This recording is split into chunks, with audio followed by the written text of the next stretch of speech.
भयानक दृश्य देखा मैंने, जैसे स्वामी पे कोई महासंकट छाया है।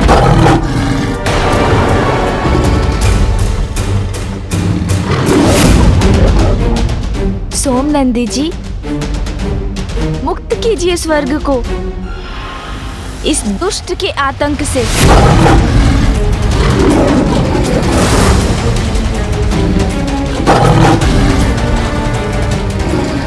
कैसे करूं इस सिंह का सामना? अब तो यहाँ से भागना नहीं भलाई है।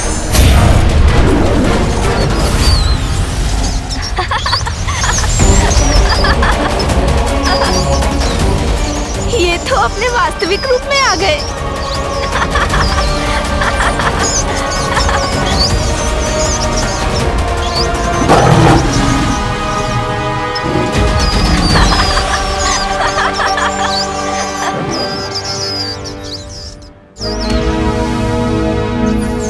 अरे असुर जी, क्या हुआ?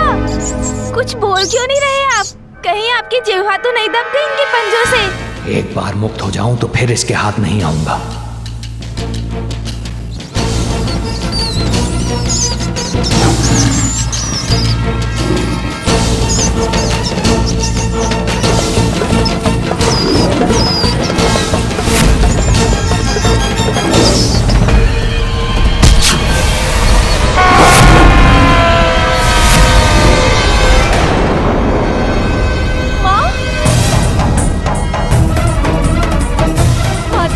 मुझे स्वामी की चित्कार सुनाई थी माता।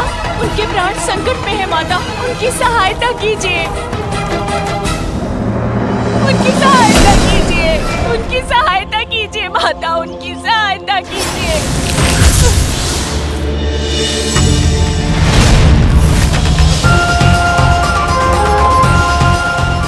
मैं हूं ना पुत्री सुवेनी, तुम्हें मेरा वरदान प्राप्त है, फिर तुम्हें किस बात की चिंता?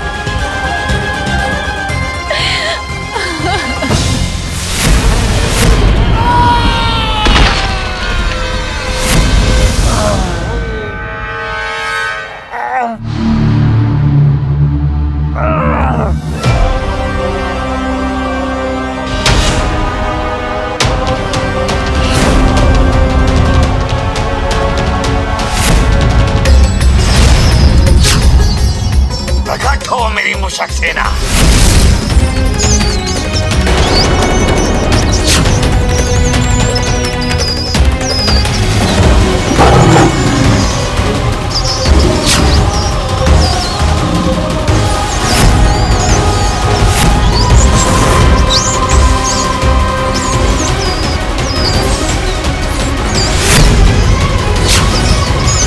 तुम्हारी शक्ति को कम समझने की भूल कर बैठा मैं बालक, किंतु अब मुझ तक पहुंचने के लिए तुम्हें मेरी मूषक सेना के साथ युद्ध करना पड़ेगा। सोमनंदी जी, ये तो हमें ही चुनौती दे रहे हैं। आक्रमण करो।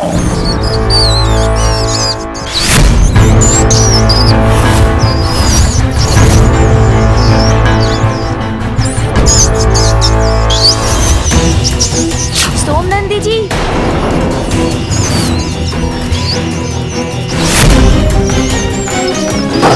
रुकिए सोमनंदी जी, अब मैं करता हूँ इनका उपाय।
आपकी सेना तो पाताल की अग्नि में भस्म हो गई असुर जी।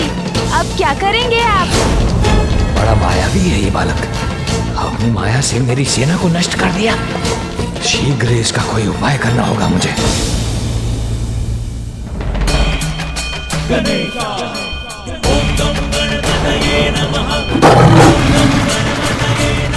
अरे ये तो अब मेरी ओर ही बढ़ रहा है।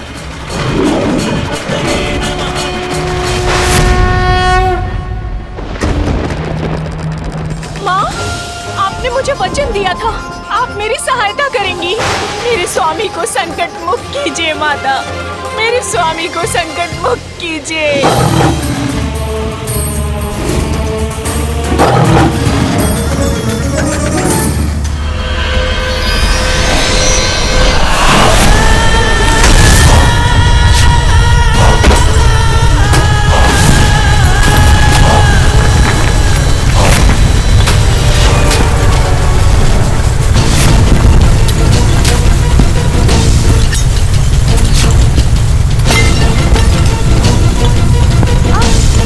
अरे गजानन! अरे अरे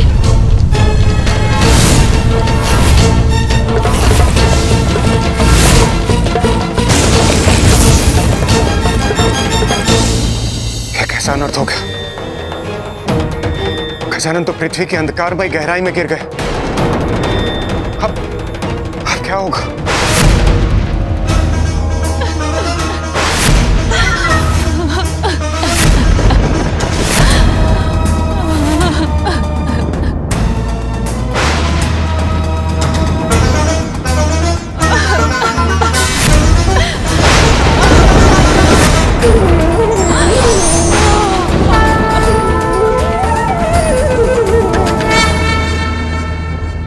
माता, माँ रक्षा कीजिए माँ, मेरे स्वामी कठिनाई में है माँ, दया कीजिए माँ, दया कीजिए। पुत्री सुवेनी, रक्षा करूंगी मैं तुम्हारे पति की। वो कहाँ है मुझे ज्ञात नहीं है माँ, किंतु एक दृश्य उभरा था मेरे नेत्रों के समक्ष, जैसे कोई विकराल सिंह उनके प्राण लेना चाहता है।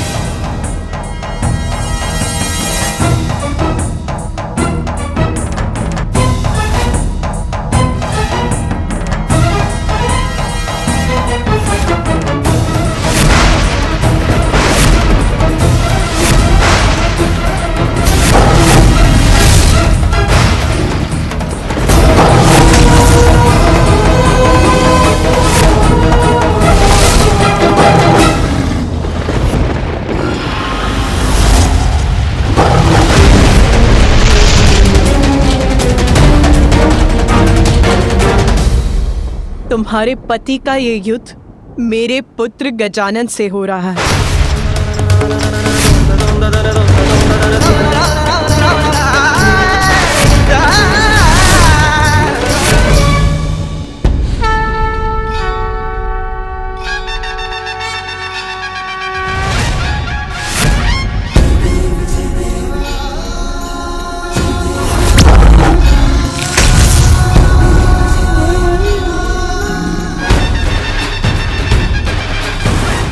लौट आई है दोनों। अब मैं क्या करूं?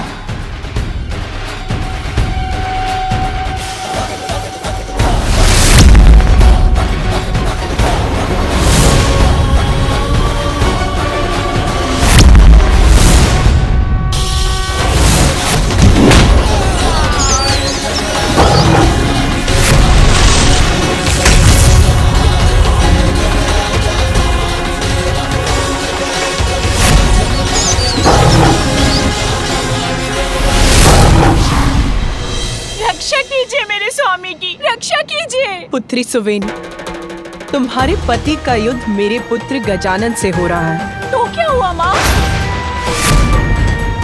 मैंने भक्ति की है आपकी, मुझे आपके वचन पर पूर्ण विश्वास है।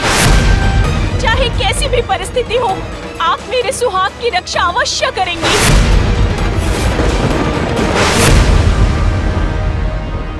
पुत्री सुवेनी, मेरे पुत्र गजानन का जन्म मेरे कठोर तप का परिणाम है। तुम मुझे उसके विरुद्ध जाने के लिए कह रही हो? तो मेरे सुहाग का क्या होगा माँ? क्या आपका तप मेरे तप से बड़ा है? यदि आपको अपना वचन रखना ही नहीं था तो मुझे वरदान क्यों दिया माँ? क्यों दिया? अपने वचन को मिथ्या मत होने दीजिए माँ। मेरे स्वामी के प्राणों की रक्षा कीजिए।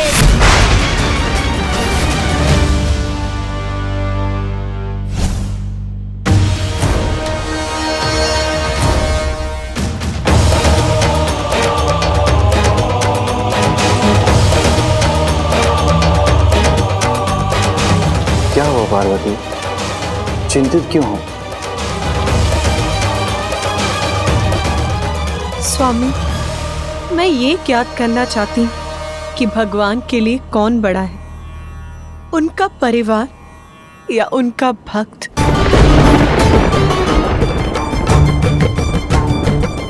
आपके मुख के भाव से मैं ये समझ गई, जान गई कि आप क्या कहना चाहते हैं। उमा, भक्त का स्थान सदैव भगवान से ऊंचा होता है।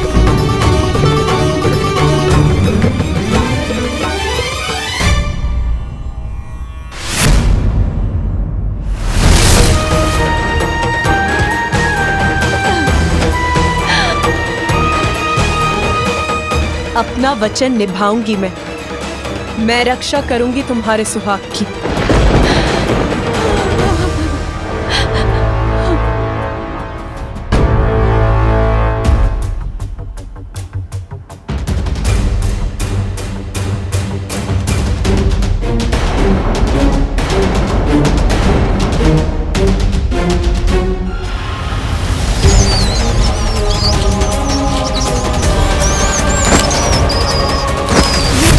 के भीतर खोह में चले गए हैं। अब इन्हें कैसे बाहर निकालूं मैं?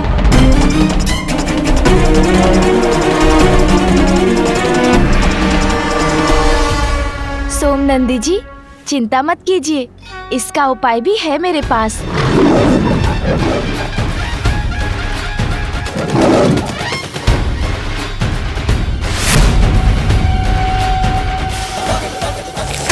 तुम्हें क्या लगा बहुत चतुर हो तुम?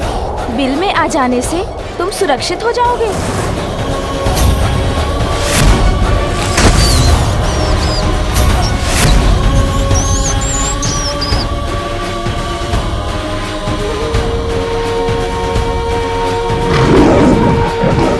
हाँ हाँ, क्यों नहीं सोमनंदी जी, इतना परिश्रम किया है आपने, भूख भी लगी होगी आपको, तो इसे अपना भोजन बना लीजिए। शीघ्र अपना वचन निभाकर मेरे स्वामी को सुरक्षित कीजिए।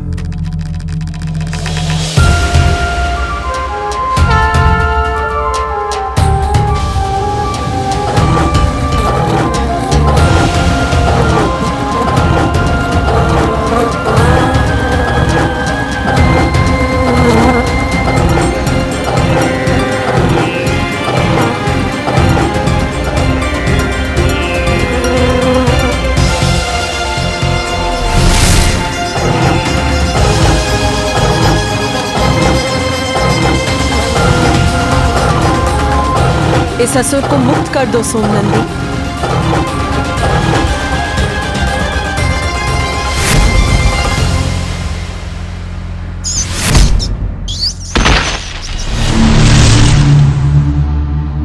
अरे, सोमनंदी ने इसे जाने क्यों दिया?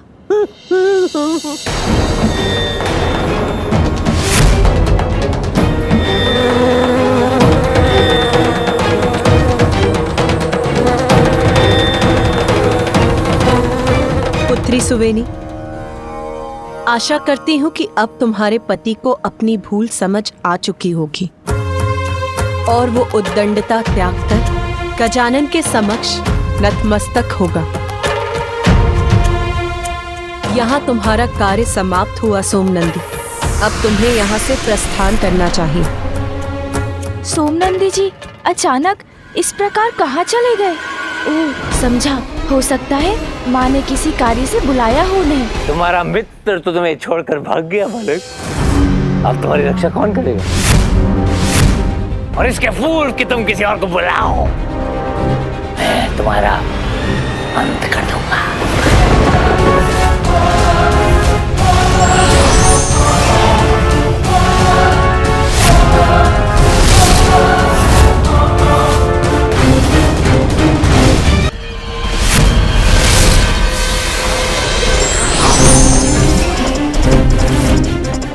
माँ की ढाल आपकी गदा से मेरी रक्षा करेगी।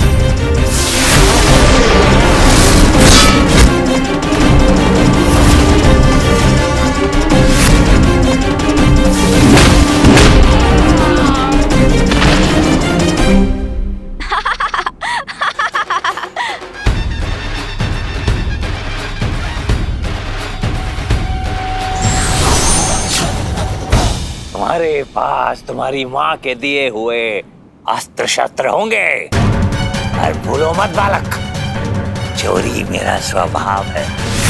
देवताओं से चोरी किए उनके सारे अस्त्र शस्त्र मेरे पास है।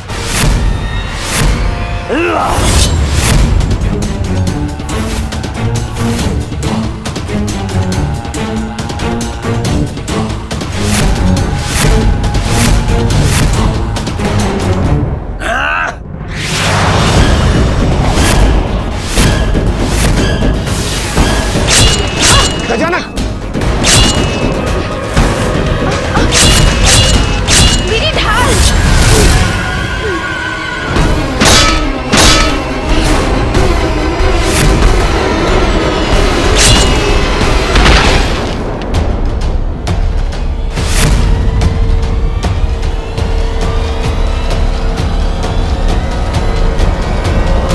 क्या हुआ असुर जी?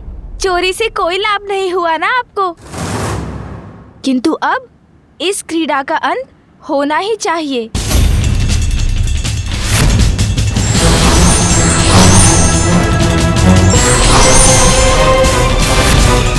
इतना सरल नहीं है मूषिकासुर को पराजित करना बालक।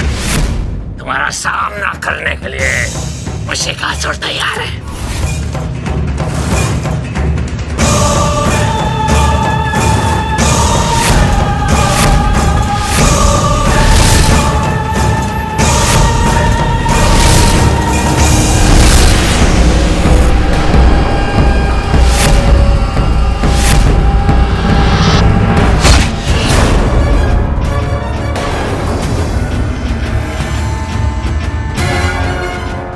गया ये बालक।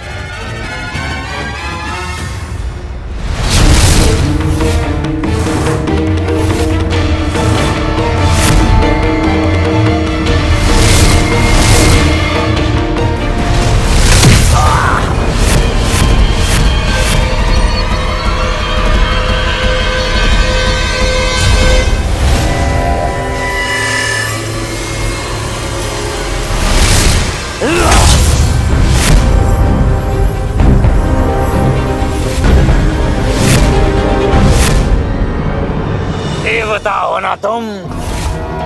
देवताओं के अस्त्रों से मैं तुम्हें पराजित करूंगा बालक। अच्छा?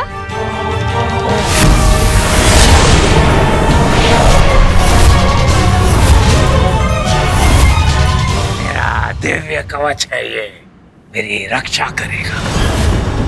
कोई मुझे पराजित नहीं कर सकता, तुम भी नहीं।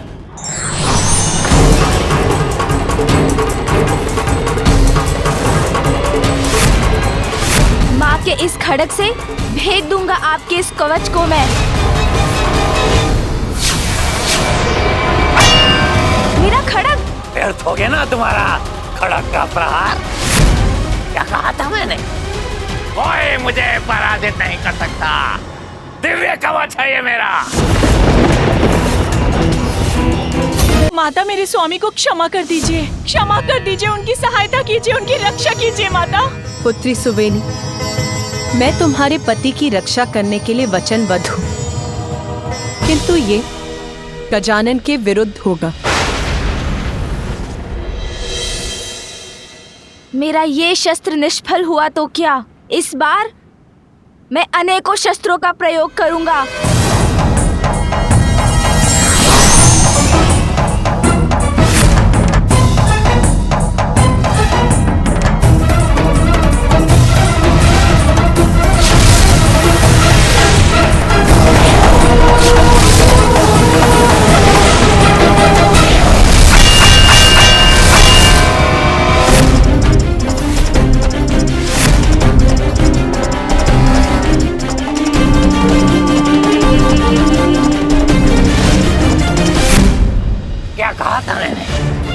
अपने किसी भी अस्त्र शस्त्र से तुम मुझे पराजित नहीं कर सकते बालक। अब मैं ही शस्त्र बनूंगा इस सुरक्षा कवच को तोड़ने के लिए।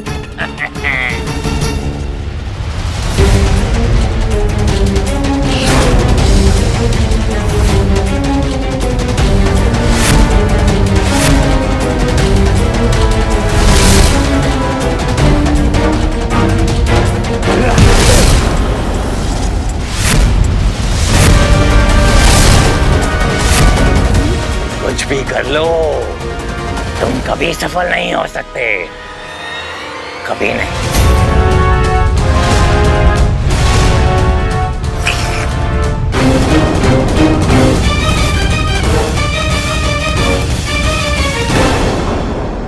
मेरे दंत का वार इस कवच पर प्रभावी हो सका है। अब मैं अपने दंत को ही अपना अस्त्र बनाऊंगा।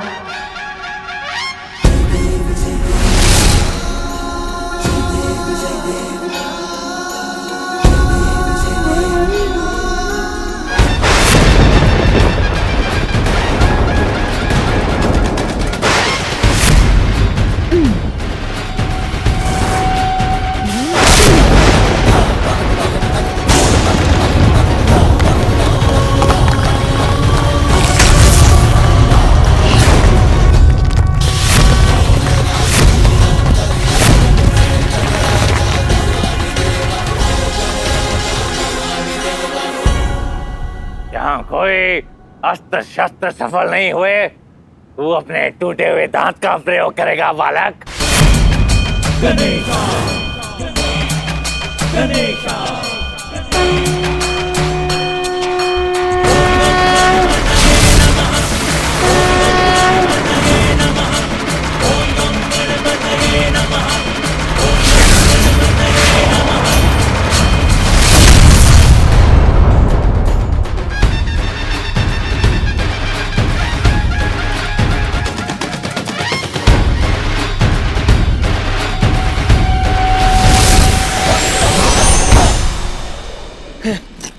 नहीं, मेरा दिव्य कवच नहीं। अब मैं आपको यमलोक भेजूंगा दुष्ट मूसिकासुर।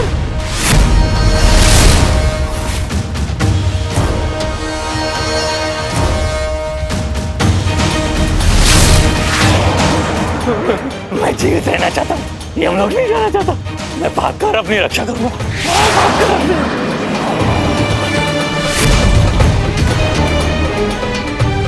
ये गज दंत तो अभी भी मेरे पीछे पड़ा है। कैसे छुटकारा पाऊं इससे? कैसे करूं अपनी रक्षा में? यदि तुम्हारा विवाह उससे हो जाए तो माता पार्वती की शक्ति तुम्हारी सुरक्षा और सहायता करेगी। ये कैसे संभव है? मेरी पत्नी को तो माता का वरदान प्राप्त है। मैं असुरक्षित कैसे हो सकता हूँ? सहायता करूं मेरी, कोई तो सहायता करे। वो सहायता की गुहार लगा रहे हैं माँ। उनकी सहायता कीजिए, उनकी सहायता कीजिए।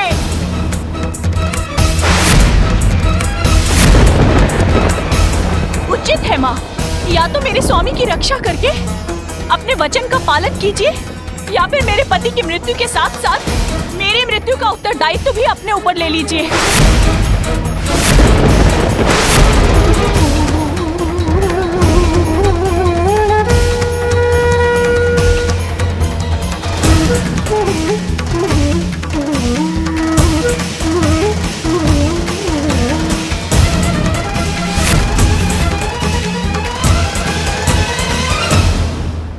स्वामी, मैं ये ज्ञात करना चाहती हूँ कि भगवान के लिए कौन बड़ा है, उनका परिवार या उनका भक्त।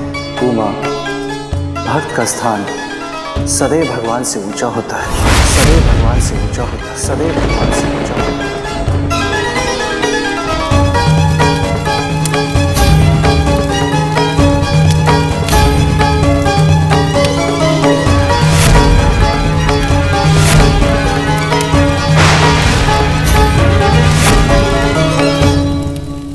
रुको पुत्री सुबेनी।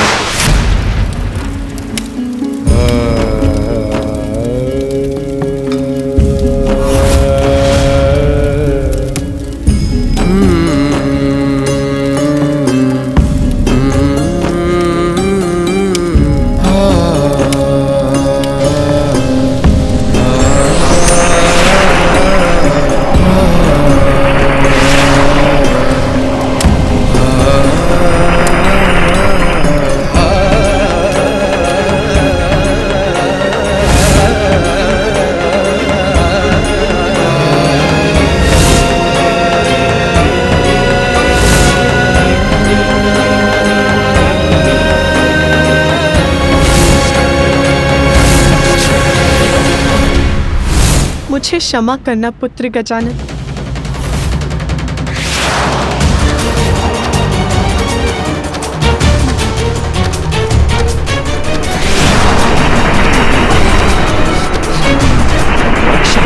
रक्षा कोई रक्षा करो मेरी।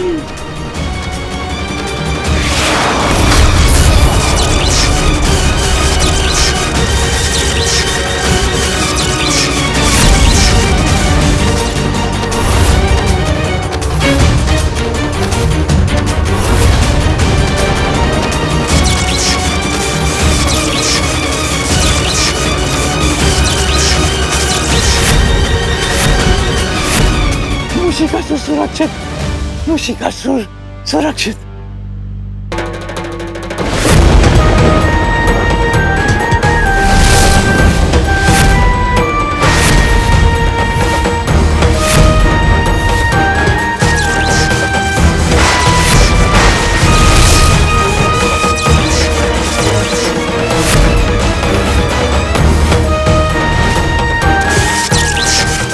अरे क्या माता पार्वती का कंगन मुशिकासुर की रक्षा कर रहा है, वो भी अपने ही पुत्र गजानन के विरुद्ध? अब तो स्वयं प्रभु महादेव को ही कुछ करना होगा। उमा, ये तुमने क्या कर दिया?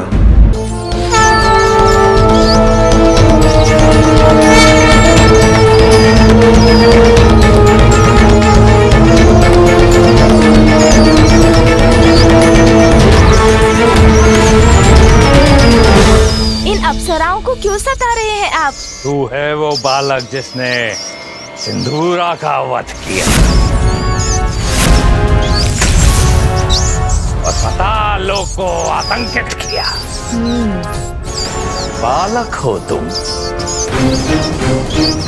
मनोरंजन तो अवश्य पाएगा तुम्हें। तो सर्वप्रथम मैं तुम्हारे साथ मनोरंजन करूंगा और फिर तुम्हारा वध। अति आनंद प्राप्त होगा मुझे, अति आनंद प्राप्त होगा मुझे। हाँ बालक, उसके पहले मुझे पकड़ने का अवसर मैं अवश्य तुम्हें दूंगा। अच्छा, पकड़म पकड़ाई। अरे वाह असुर जी, ये तो बहुत उत्तम क्रीड़ा सुझाई है आपने। अद्भुत मनोरंजन होगा। चूहा बिल्ला की क्रीड़ा में तो बहुत आनंद आएगा। फिर चूहे के मनोरंजन के लिए बड़े बिल्ले को बुला लेता हूँ। क्यों, उचित है ना असुर जी?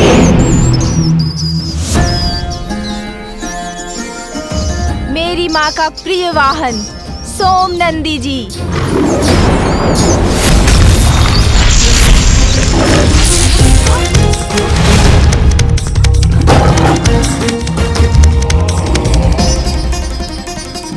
ये किसकी धार थी?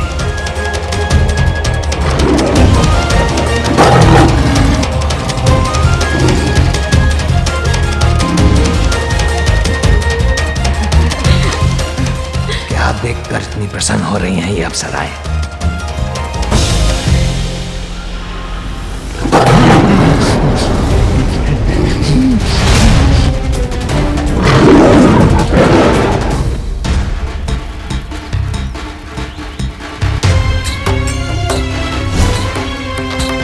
सदैव भगवान से ऊंचा होता है।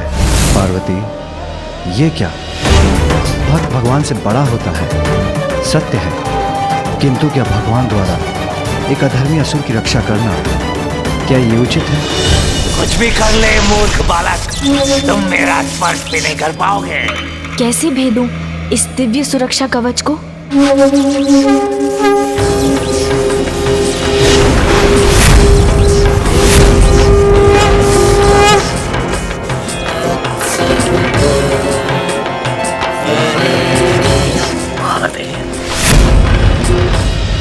प्रणाम पिताश्री। पिताश्री, कोई त्रुटि है क्या मेरे प्रयत्न में, जिसके कारण बार बार असफल हो रहा हूँ? नहीं गजानन, इसका कारण कुछ और है।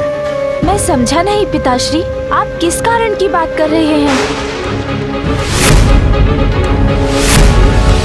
अनेकों पाप किए उन्होंने, किंतु वो मेरे स्वामी है माँ, मेरे स्वामी है। उनकी रक्षा करना मेरा धर्म है। आपकी भक्त होकर आपको इस प्रकार विवश करने के लिए मुझे क्षमा कीजिए माँ, मुझे क्षमा कीजिए। पतिव्रता होना तो स्त्री का गुण होता है, दोष नहीं सुवेनी। धन्य है तुम्हारे पतिव्रता का भाव, जिसके कारण तुमने अपने पति की सुरक्षा को ही सर्वोपरि रखा। उसका ही वरदान मांगा मुझसे। तुम्हारे इस भाव को तो मैं भी भली भांति समझती हूँ पुत्री। उमा,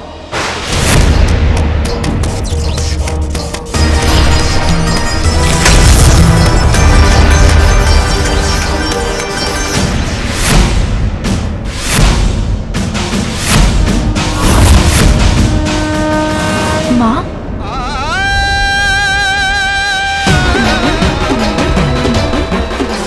पुत्र प्रेम से विचलित होकर माता कहीं इस दंत को रोकना ना भूल जाएं।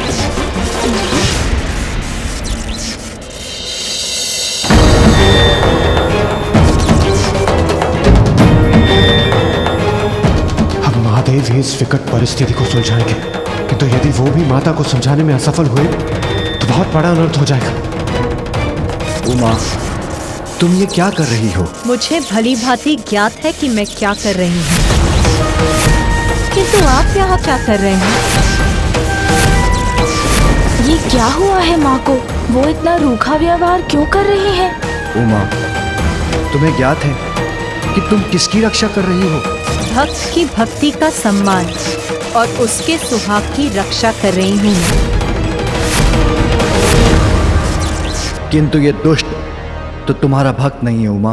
सत्य है स्वामी, ये मेरा भक्त नहीं है, तो क्या इसीलिए मैं इसकी पत्नी, अपनी भक्त सुवेनी को दिया अपना वचन असत्य हो जाने दी? विवाह के उपरांत यदि मेरे सुहाग पर कोई भी संकट छाए तो आप उनकी रक्षा करें। तथास्तु। तो क्या भक्त को वरदान देने से पूर्व मुझे ये भी ज्ञात करना होगा स्वामी कि उसके पति, पत्नी और संबंधी मेरे भक्त हैं कि नहीं? उमा, दीपक की ज्योति का धर्म है उजियारे का साथ देना, अंधियारे को मिटाना। इसी प्रकार हमारा धर्म है बुराई के अंधकार को इस जगत से दूर करना, अच्छाई का साथ देकर संसार में अच्छाई के प्रकाश को बढ़ावा देना। हमारा पुत्र भी वही कर रहा है और तुम उसके इस कार्य में बाधा डाल रही हो।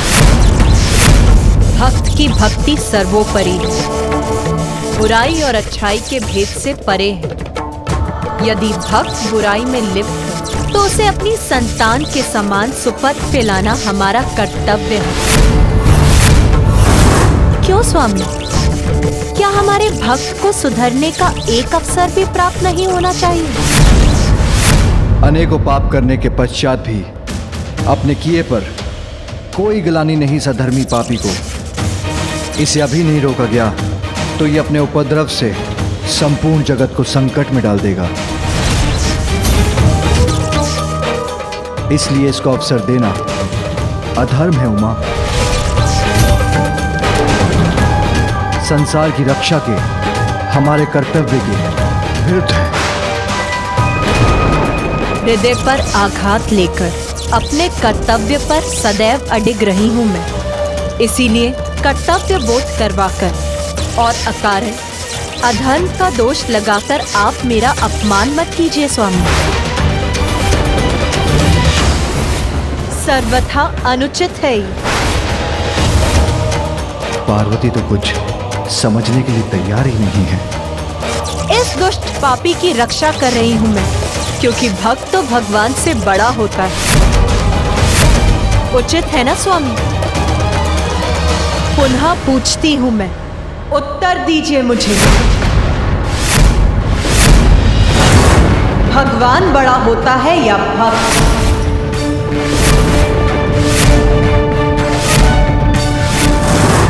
पूर्व में जब मैंने पूछा था तो स्मरण है ना प्रभु, आपने क्या उत्तर दिया था?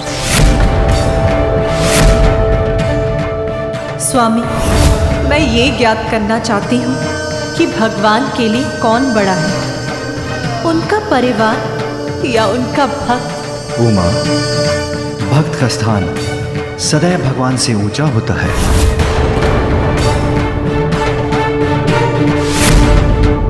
जगत जननी और जगत पिता के अनर्थकारी क्रोध के जागृत होने के पूर्व ही शांत करना अत्यंत आवश्यक है। जब तक माता पार्वती मेरी रक्षा कर रही हैं, महादेव भी मेरा कुछ नहीं बिगाड़ सकते। आज मैं अपने पुत्र के साथ सत्य और धर्म का साथ देने के लिए खड़ा हूं, और आप हमारा, अपने परिवार का विरोध कर रही हैं। क्या ये बात आपको विचलित नहीं करती?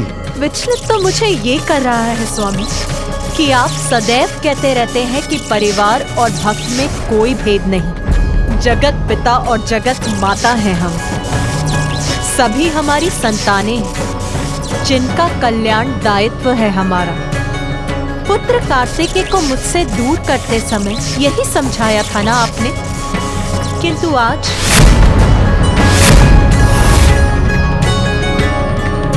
क्या आज अपने परिवार के नाम पर अपने भक्त के प्रति दायित्व को भूल जाऊं मैं? परिवार नहीं पार्वती, धर्म की रक्षा करने का हमारा कर्तव्य ही सर्वोपरि है हमारे लिए। इसलिए इस असुर का बचाव कर अधर्म का साथ दे रही हो तुम, जो किसी भी दृष्टि से उचित नहीं। अनुचित है, अधर्म है। तो क्या अनेकों बार जो आपने असुरों को वरदान दिया वो भी अधर्म ही था? और तब किया था उन असुरों ने, तब विवश होकर ही मैंने उनको वरदान दिए थे। तो फिर जो मैं कर रही हूँ वो भी अनुचित कैसे हो सकता है स्वामी? मेरी भक्त है सुवेनी, घोर तप किया है उसने।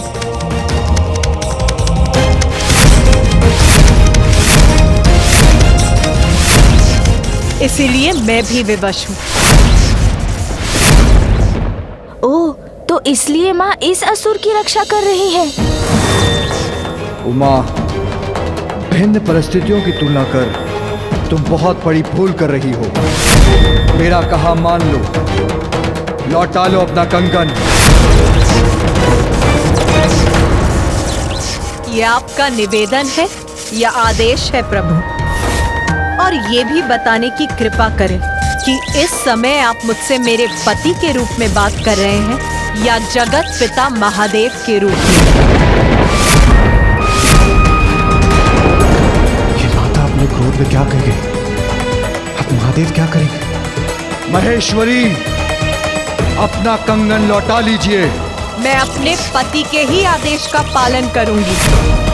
आप सभी अन्य के लिए देवाधिदेव होंगे, किंतु उस रूप में आपका मेरे ऊपर कोई भी अधिकार नहीं।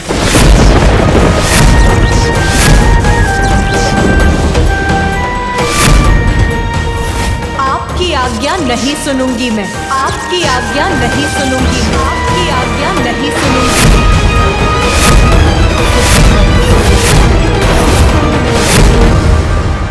माँ, माँ, माँ,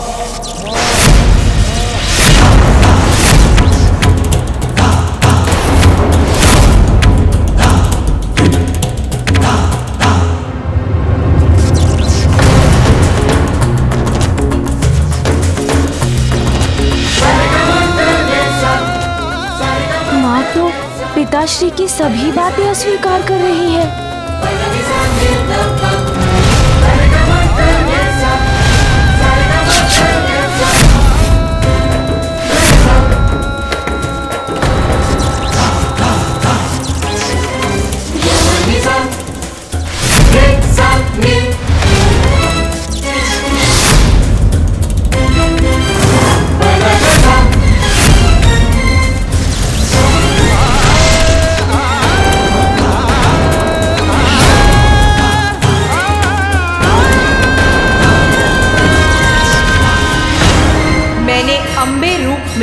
अपनी भक्त सुवेनी को वरदान दिया था। अपने अम्बे रूप में ही मैं अपने वचन की रक्षा भी करूंगी। मैं आपको चेतावनी देती हूँ, मुझे चुनौती देने का दुस्साहस मत कीजिएगा। ये कैसा अनर्थ होने जा रहा है? उत्तम, अति उत्तम। इनके आपस का मनमुटाव मेरी सुरक्षा सुनिश्चित करेगा।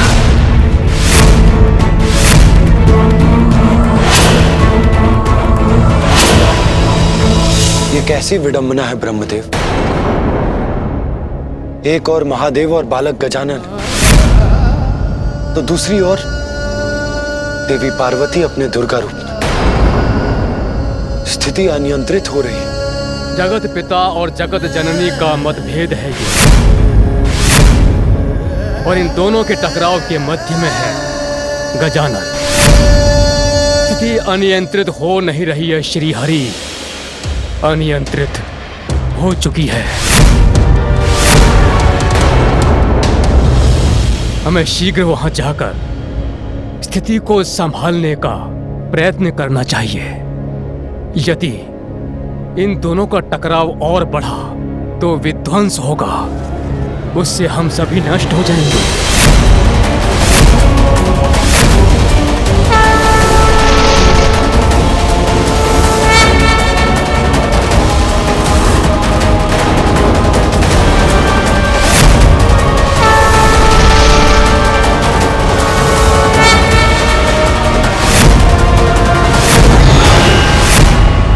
यदि मैंने अपना कंगन लौटा लिया तो गजानन का दंत उस सुरक्षा कवच को भेद कर मूषिकासुर का वध कर देगा,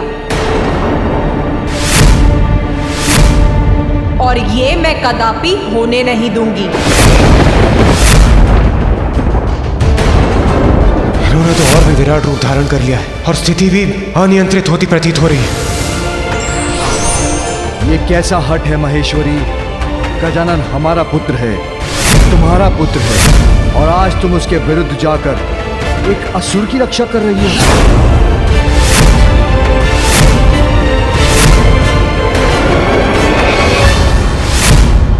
क्या धर्म, दायित्व, कर्तव्य बस आपके ही अधिकार क्षेत्र में है?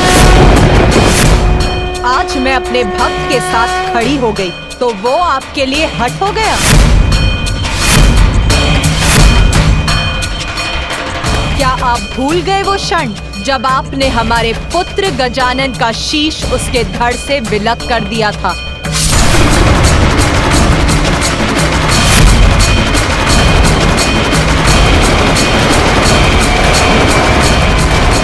तब मैं भी कह सकती थी कि आप इतना हठ क्यों करते हैं महादेव।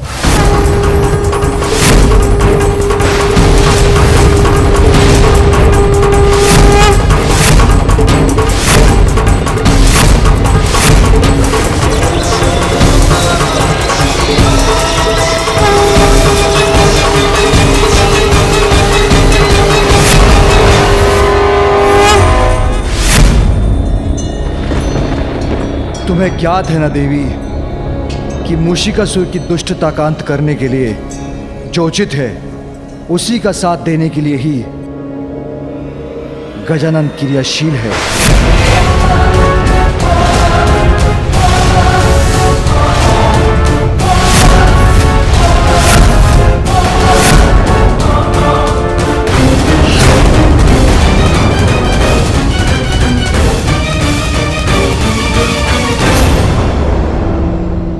देवी पार्वती, शांत हो जाइए। कृपया अपने क्रोध को शांत कीजिए।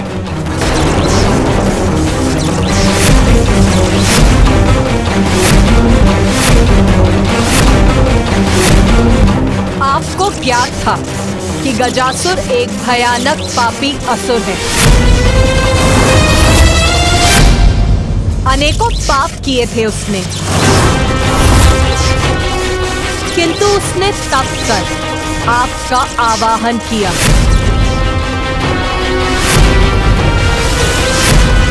आपको अपने उदर में समाने के लिए कहा। कहो, क्या वरदान चाहिए? आप चाहिए भोलेनाथ मेरे उदर में सदा के लिए। तो आपने उसको क्या उत्तर दिया स्वामी?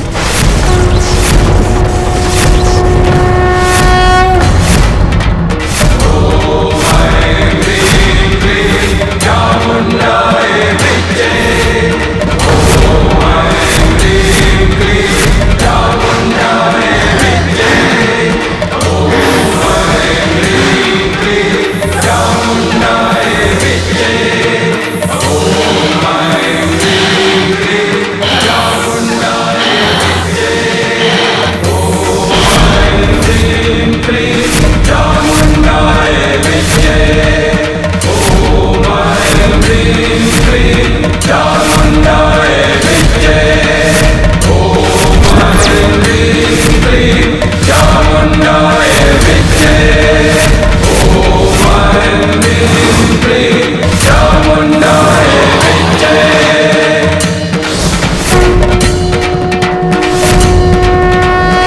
मैं बताती हूँ,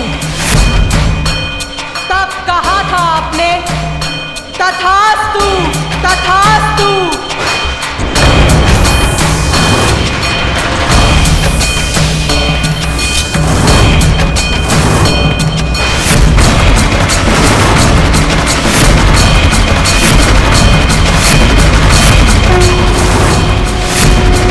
देवी, शांत करो अपने आवेश को। तुम्हारा पुत्र भी यहाँ है। क्या तुम चाहती हो कि वो ये देखे कि उसकी माँ उसके सन्मार्ग को चुनने के कारण इतनी आवेशित हो रही है?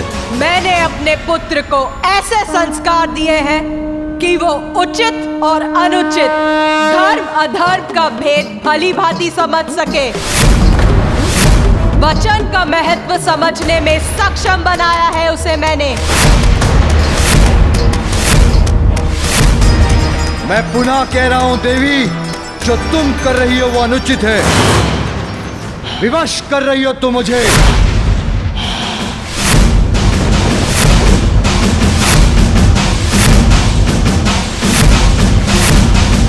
तुम्हारे विरुद्ध अपने पुत्र की सहायता करने के लिए जो आपको उचित लगे वो आप कीजिए महादेव।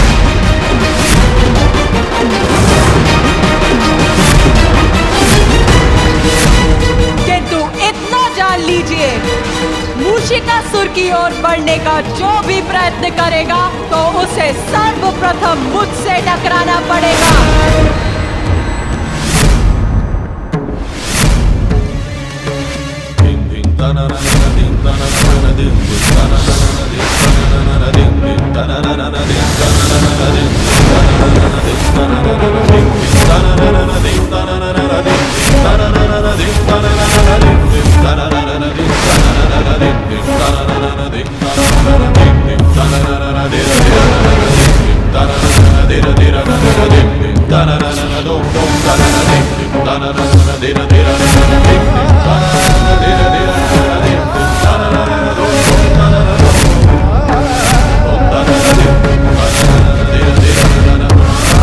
माता ने कालिका और महादेव ने वीरभद्र का रूप धारण कर लिया।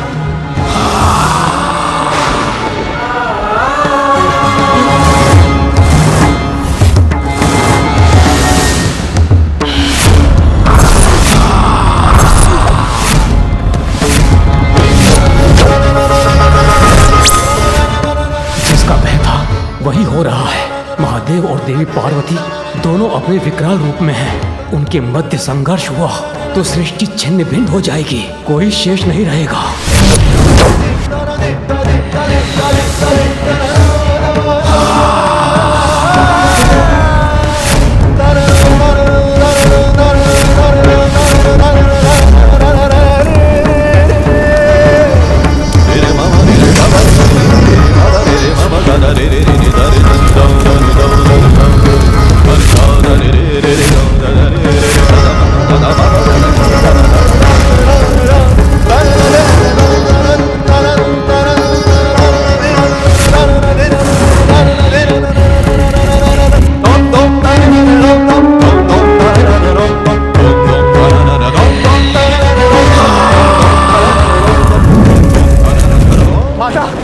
शांत हो जाइए माता। प्रभु शांत हो जाइए प्रभु।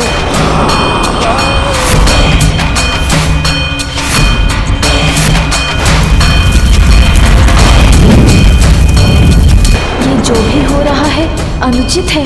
माँ और पिताश्री में युद्ध नहीं होने दूंगा मैं। माँ, पिताश्री, आप दोनों मेरे कारण युद्ध मत कीजिए।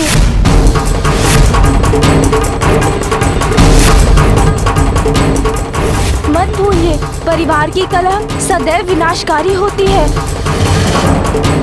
आपको स्मरण है न पिताश्री, मैंने आपके साथ युद्ध किया था तो उसका क्या परिणाम हुआ था?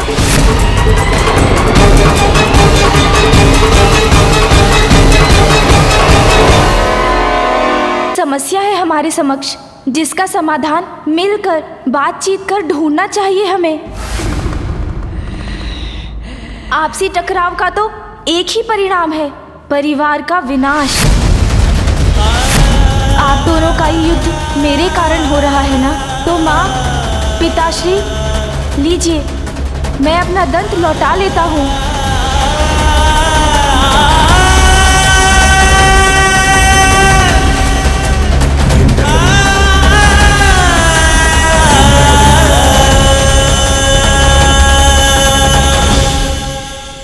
माँ, अब आप भी अपना कंगन लौटा लीजिए।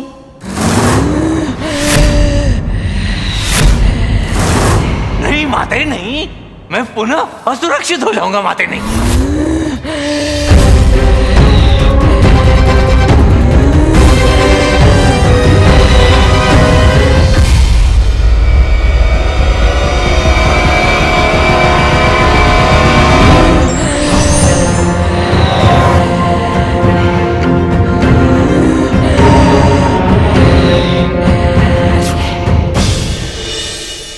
सुरक्षित हो गया मैं।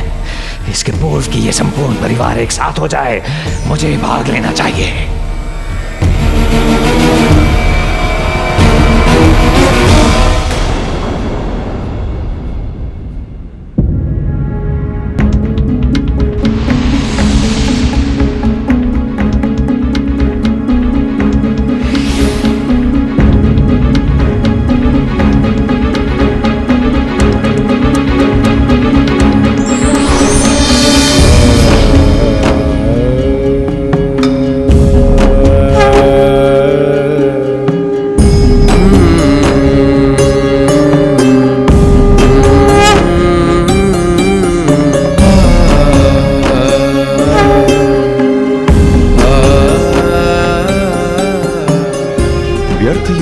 जा रहे थे आप दोनों, क्योंकि जिस मूषिकासुर के कारण ये सब हो रहा है उसकी वास्तविकता भूल रहे हैं आप। मूषिकासुर पूर्व में क्रोंच नामक गंधर्व था। विलंब होने के कारण क्रोंच तीव्र गति से अपने निवास की ओर जा रहा था। बहुत विलंब हो गया मुझे, इंद्रदेव की सभा से शीघ्र निकलना था मुझे।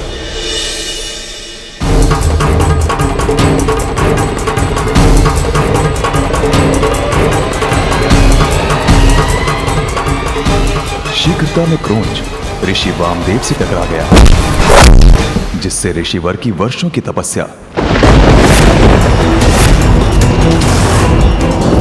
ऋषिवर बहुत क्रोधित हुए और उन्होंने क्रोंच को असुर बनने का शाप दे दिया। मैं तुम्हें श्राप देता हूं कि तुम असुर बन जाओगे।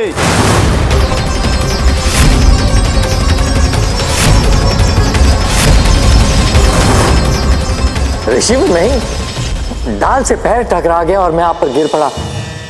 आपकी तपस्या भंग करने की मेरी कोई मंशा नहीं थी ऋषिवर। क्षमा ऋषिवर, क्षमा ऋषिवर, क्षमा। शांत होने पर ऋषिवर ने शाप को कम करते हुए कहा कि क्रोंच को उसके असुर रूप में भी एक अवसर मिलेगा। वो माता पार्वती का भक्त होगा और यदि उसने अपनी भक्ति से माता पार्वती को प्रसन्न कर लिया तो वो ऋषिवर के शाप से मुक्त हो जाएगा। ऋषिवर, ऋषिवर। असुर रूप में आने पर क्रोंच देवी पार्वती का परम भक्त बनकर सदा उनकी भक्ति में लीन रहने लगा।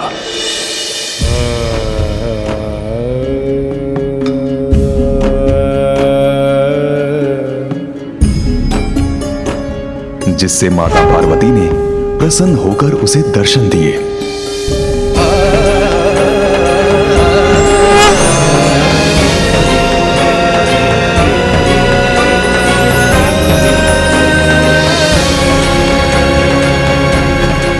माता ने क्रोंच को बल, पराक्रम, सत्ता और बुद्धि का वरदान दिया।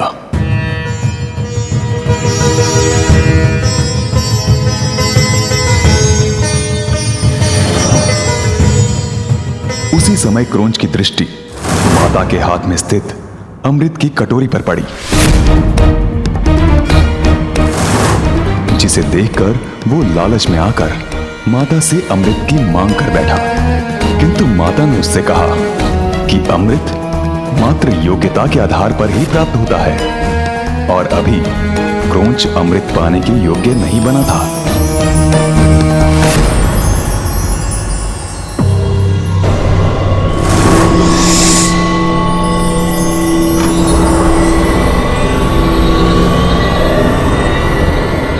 लालच में आकर क्रोंच ने मूषक रूप धारण कर माता के हाथ की कटोरी का अमृत चोरी से चख लिया।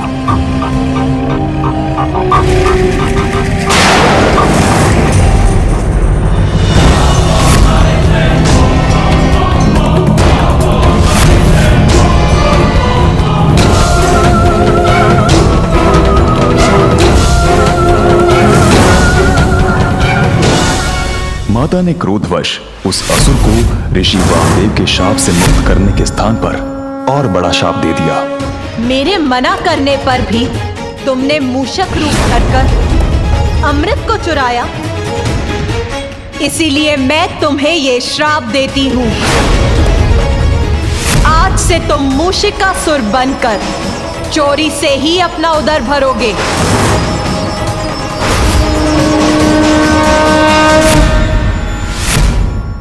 माते क्षमा, माते क्षमा, माते माते क्षमा, क्षमा कर दो माते, क्षमा कर, क्षमा माते क्षमा। तुम मेरे बड़े भक्त हो और तुमने अमृत का भी पान किया, इसीलिए तुम्हारी मृत्यु नहीं होगी। समय आने पर मेरे पुत्र गजानन के हाथों तुम्हारा उद्धार होगा, तुम्हारा उद्धार होगा, तुम्हारा उद्धार हो।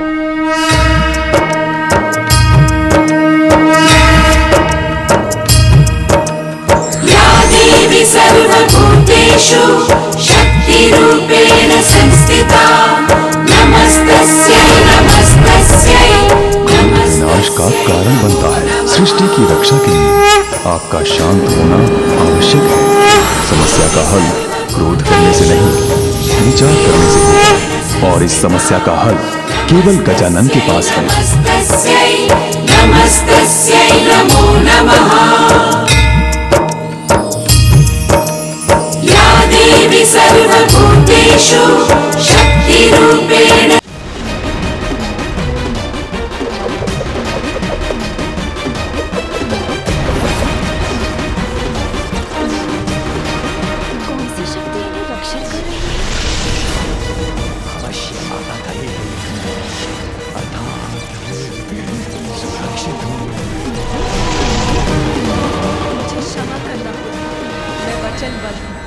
निरंतर प्रहार करना पड़ा तो करूंगा, किंतु दंडित अवश्य करूंगा इस दुष्ट को।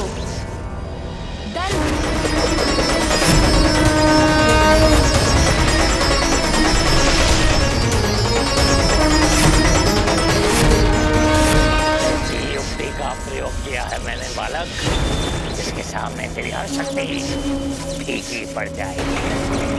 व्यर्थ तोड़ा तुमने अपना धन, क्योंकि जो शक्ति मेरी रक्षा कर रही है उसे पराजित करने की क्षमता तुम्हें नहीं। किसका कंगन है ये और कौन सी दिव्य शक्ति इस दुष्ट की रक्षा कर रही है?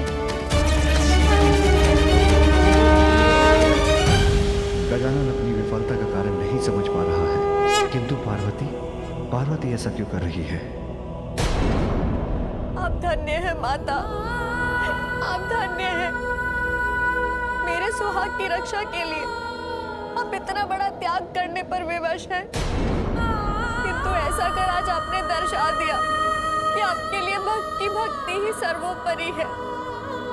मैं कोटि कोटि नमन कर आपका धन्यवाद करती हूँ माँ, आपका धन्यवाद करती हूँ। भक्त भगवान से बड़ा होता है। स्वामी, मैं ये ज्ञात करना चाहती हूँ कि भगवान के लिए कौन बड़ा है, उनका परिवार या उनका भक्त। उमा, भक्त का स्थान सदैव भगवान से ऊंचा होता है। पार्वती, ये क्या? भक्त भगवान से बड़ा होता है, सत्य है, किंतु क्या भगवान द्वारा एक अधर्मी असुर की रक्षा करना क्या ये उचित है?